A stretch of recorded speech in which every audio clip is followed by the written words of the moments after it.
இல்லைங்களா? லைஃப்ல வந்து இந்த ஷார்ட்கட்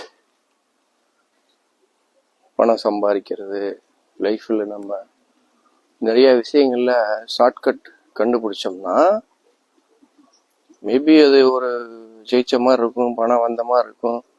அதெல்லாம் ஒரு டெம்பரவரி. அதே மாதிரி அது நிறைய வந்து தவறான விளைவுகள் தான் கொடுக்கும். ஸோ எப்பவுமே நேர்மை, உண்மை, வாய்மை அந்த மாதிரி ஒரு சரியான முறையில நேர் வழியில நம்ம பண்ணோம்னா அது நிரந்தரம். ஷார்ட்கட் வந்து டெம்பரவரி. அந்த நேர் வழி, கரெக்டான முறை இதெல்லாம் நம்ம சூஸ் பண்ணி பண்ணும்போது லேட் ஆகும்.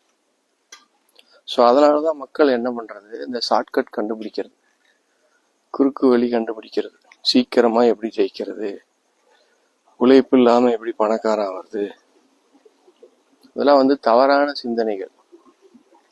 அவங்க ஆயிட்டாங்க, இவங்க ஆயிட்டாங்க, நம்மளும் ஆகணும், சீக்கிரம் எப்படி இந்த பதவியை பிடிக்கிறது, சீக்கிரம் எப்படி இவ்வளவு பணத்தை பிடிக்கிறது, சீக்கிரமா எப்படி வெயிட்டை குறைக்கிறது, கொழுப்பெல்லாம் சீக்கிரம் எப்படி உருவி வெளியில போடுறது. அது எல்லாமே டெம்பரவரி. நிம்மதி போகும். அது வந்து ஒரு சந்தோஷமான வாழ்க்கை, ஒரு நிறைவான வாழ்க்கை கொடுக்காது. அது ஏன்னா அவங்கவுங்க மனசாட்சிக்கு தெரியும். இப்போ நான் பண்ணா என் மனசாட்சிக்கு தெரியும். ஸோ அது உறுத்திட்டே இருக்கும்.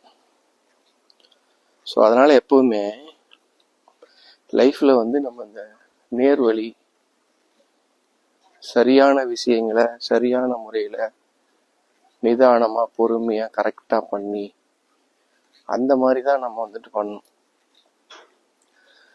இப்போ நாங்கள் வந்து ஒரு சிலருக்கு சொல்றோம் 2 to 3 kg வெயிட் லாஸ் ஆகும்னா அதுதான் நிறைய நியூட்ரிஷனை உடம்புல கொடுத்து மத்தியானம் நைட்டு நல்லா திருப்தியாக சாப்பிட்டு நம்ம வந்துட்டு வெயிட் லாஸ் பண்ணணும் இப்படி சொல்கிறோம்.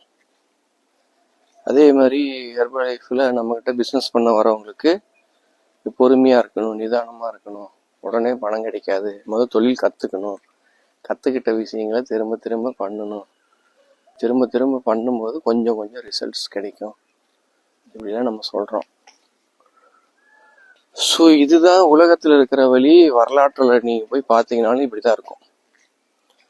ஸோ எப்போதுமே ரைட்டை வந்து சூஸ் பண்ணுங்க, சரியான விஷயங்களை தேர்ந்தெடுத்து பண்ணுங்க. அப்போதான் வந்து நமக்கு வெற்றியும் கிடைக்கும், நிம்மதியும் கிடைக்கும், சந்தோஷமும் கிடைக்கும், புண்ணியமும் கிடைக்கும்.